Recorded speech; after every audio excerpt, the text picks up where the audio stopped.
और इधर एक भौमासुर नाम का दैत्य था, भूमि से उत्पन्न हुआ।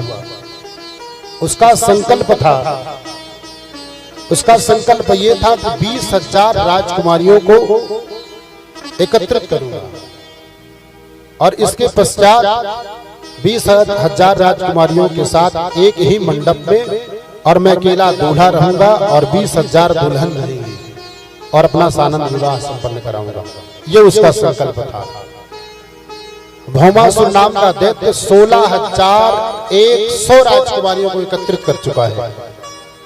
16 इतना पराक्रमी असुर था, दैत्य था कि 16,100 राजकुमारियों को अपने कारागृह में बंद कर चुका है। अब इधर समस्त राजकुमारियों ने निवेदन किया, हे विधाता परमात्मा, या तो मेरा अंत कर दीजिए या मेरी रक्षा करिए। देवर्षि नारद एक बार भौमासुर नाम के दैत्य के यहां पहुंचे। समस्त राजकुमारियों ने देवर्षि नारद से कारागृह के अंदर से ही निवेदन किया कि आप तो महात्मा हैं और आप तो परोपकार के लिए ही बने हैं, मेरे ऊपर भी, हम समस्त राजकुमारियों के ऊपर भी ये उपकार कर दीजिए। और इस दैत्य का संकल्प पूरा होने जा रहा है। 16,100 की संख्या पूर्ण हो चुकी है। जैसे 20,000 राजकुमारियों को बंदी गृह में एकत्रित कर लेगा, वैसे एक साथ वाणी ग्रहण संस्कार कर लेगा, विवाह कर लेगा। देवर्षि नारद ने गोविंद से जाकर के निवेदन किया, प्रार्थना किया कि आप कृपा करें उन राजकुमारियों पर, उन अबलाओं पर, और उस दैत्य का अंत करें और अंत करने के पश्चात उनको वहां से कारागृह से मुक्त करें। आचार्य सुखदेव भगवान कहते विवाह करने के बाद देवर्षि नारद ने नहीं कहा, उन्होंने यही कहा कि आप थोड़ा सा बढ़ा दें। आचार्य सुखदेव भगवान राजा परीक्षित से कहते हैं कि उन्होंने ये नहीं कहा देवर्षि नारद ने कि जाकर के विवाह करिए, उन्होंने ये कहा कि उनको मुक्त करिए, उन पर आपदा है, विपत्ति पड़ी हुई है।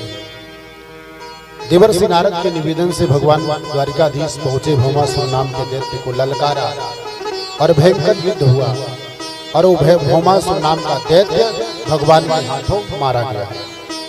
जब उसका अंत हो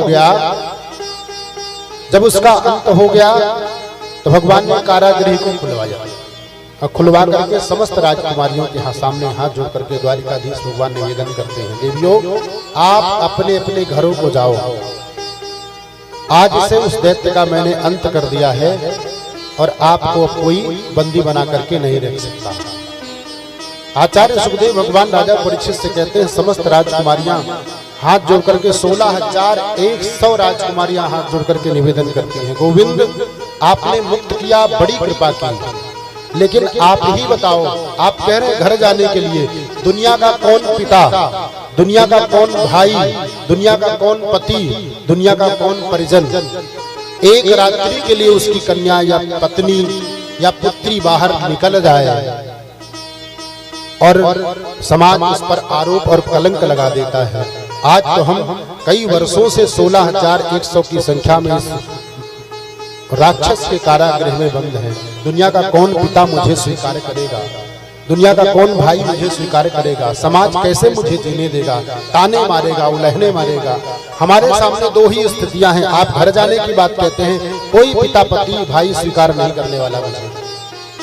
मेरे सामने दो ही परिस्थितियां हैं, या तो हम 16,100 राजकुमारियां या तो गलत रास्ते पर चली जाएंगी और या तो आत्महत्या कर लेंगे।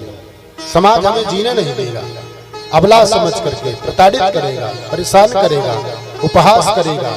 इसलिए गोविंद आप ही कृपा करें, अगर आप जिस प्रकार से आपने सब पर कृपा करी है उसी तरह आप कृपा करके और हम समस्त राजकुमारियों को अपनी दासी बना लें। गोविंद ने कहा ये मस्तु, ये भी स्वीकार है।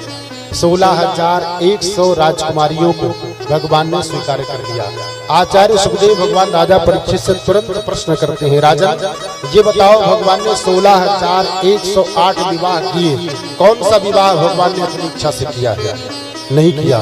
आप विचार करेंगे, आपने इस प्रसंग को गंभीरता से अगर सुना होगा तो भगवान ने एक भी विवाह अपनी इच्छा से नहीं किया है। सब भगवान विवाह व्यवस्था बस किए। 16,108 विवाह के सानंद, भगवान के विवाह सानंद द्वारिकापुरी में संपन्न कराया गया।